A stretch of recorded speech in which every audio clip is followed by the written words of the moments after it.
Welcome to biology, my dear student. Today is our class number 15 and we are learning subject biology. So my dear student, in chapter 1, what we have learned? So we have learned that our earth is full of diversity of organism. Yes or no? So to learn the diversity, uh, a subject is there and the subject name is biology.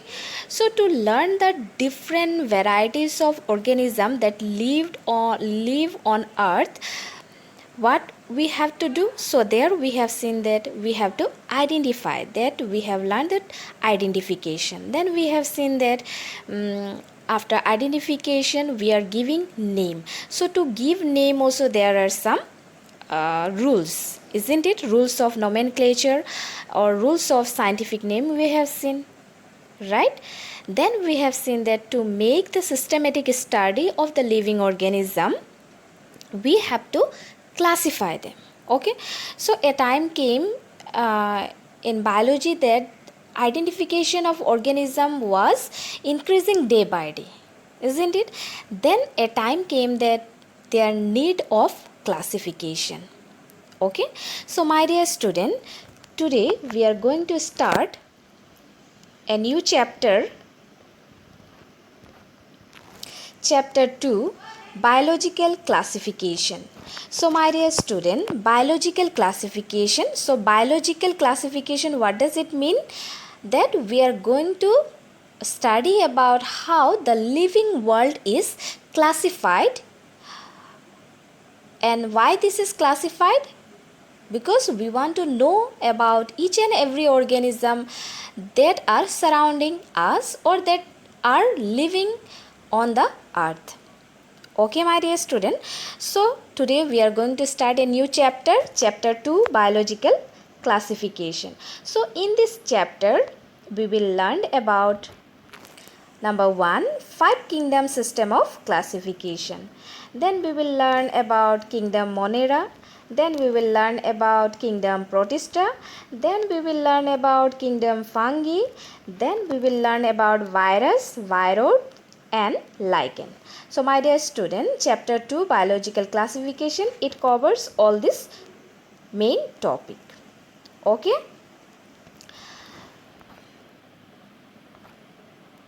So my dear student, now see, we have seen that father of taxonomy. Okay, who is known as father of taxonomy? Can you recall it? Already we have learned. So Carolus Linnaeus is known as father of taxonomy. So my dear student, Carolus Linnaeus, okay, was the scientist, biologist, naturalist who for the first time gave two kingdom system of classification. So according to him, Carolus Linnaeus, according to him, what happened? We can divide the living world into two kingdom. Okay, so because of which that system is known as two kingdom system of classification. So who forwarded or who proposed two kingdom system of classification? Carolus Linnaeus. So my dear student, Carolus Linnaeus proposed two kingdom system of classification. So according to him, we can divide the living world into two kingdom, that is Plantia and Animalia. So we can say that plant kingdom and animal kingdom. Okay, now can you remember the period of Carolus Linnaeus? That was 1707 to 1778.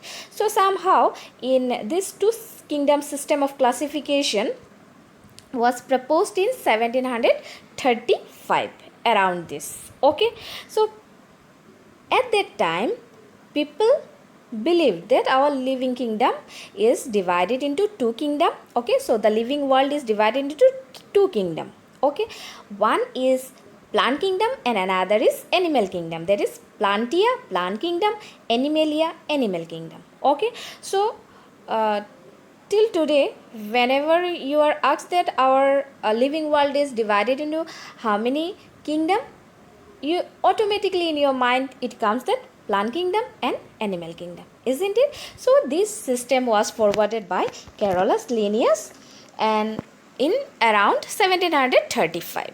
Okay, so everybody believed that okay, plants and animals are there and these two are the two kingdom. Now this was believed and this was carried away by each and every biologist whoever learned biology. After that came three kingdom system of classification.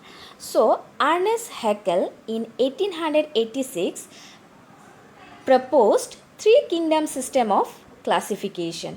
So according to him, okay, so can you see the year 1886? So we can say that after 100 year, okay, so after 100 year, Ernest Haeckel, a biologist, okay, who was learning biology, okay, learning different living organism, and he have seen that, okay, so he was not satisfied with two kingdom system of classification, because of which he forwarded a three kingdom system of classification and he named it plant kingdom, animal kingdom and protistas.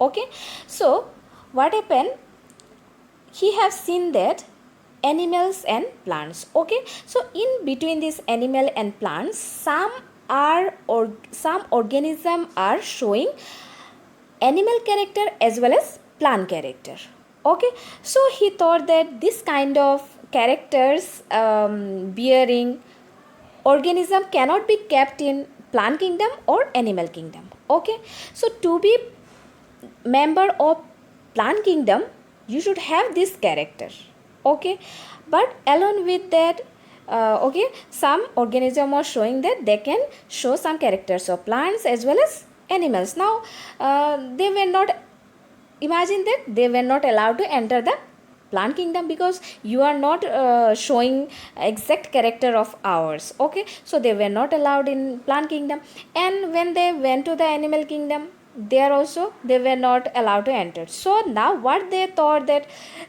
no, we can't be like this insulted, okay, so they what happened, now they should be given a kingdom, right? So my dear student, Ernest Haeckel, what happened, he have seen that some organism was in that state, so he named that group protista. So because of which what happened, plant kingdom, animal kingdom, and after that a new kingdom was formed, that was protista kingdom. Now who will live in that protista kingdom, okay, so protista means you can consider all the microorganism, okay, very small microorganism who are showing some characters of plants and some characters of animals, okay, so these are known as protistas. Clear? So this was believed, okay, that okay, this is correct, okay, we can accept three kingdom system of classification. That means our living world is divided into three kingdom. Number one is plant kingdom, number second is animal kingdom, and number third is protista kingdom, okay. Then my dear student,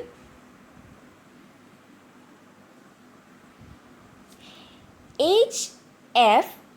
Copeland in 1956 he proposed four kingdom system of classification.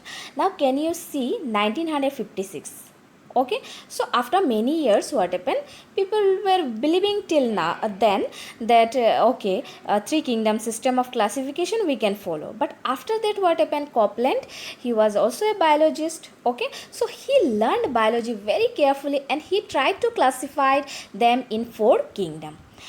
Now let us see that according to him what are the four kingdom system of classification. So he proposed in 1956. So number one kingdom he named it as kingdom Monera. Now who are considered to be the members of kingdom Monera? That means which organism will be considered as Monera, okay. So prokaryotic organisms are considered as the members of kingdom Monera, okay. So a kingdom name was Monera, prokaryotic. So prokaryotic means, my dear student, you have learned about cell, Okay, so you have learned about cell. So what are the different parts of cell? That means most important part of cell. So most important part of cell, most important. So for example, consider that this is a cell. Okay, now what are the most important part of cell? You will say this is cell membrane. Okay, this is cell membrane. Then this is nucleus. Okay, so at the center you will find nucleus. This, okay, here you will find cytoplasm. So this is a simple cell. So you have learned about cell. So this you can consider a diagram. So cell wall, then cytoplasm and nucleus. So this is a cell, we can say. And in cytoplasm what happened? Different cell organelles will be there. Now my dear student, prokaryotic cell means what? Prokaryotic cell means a cell which have only cell membrane. Okay, so cell membrane will be there, but there will be no nucleus. Cytoplasm will be there, but there will be no nucleus. So cytoplasm will be there. Okay, so cytoplasm will be there, but there will be no nucleus. Okay, so because of which we are writing the prokaryotic organisms are those, okay, those where you will find true nucleus absent. That means we can say no nucleus. Okay, true nucleus is absent means no nucleus. So prokaryotic cells are mainly unicellular. Okay, single cell. Understood? So in kingdom Monera, what type of organism you will find? So mostly you will find single celled organism, that is unicellular organism. Those don't have true nucleus. That means nucleus is absent in the center. Okay, so I hope that you have understood. Okay, then my dear student,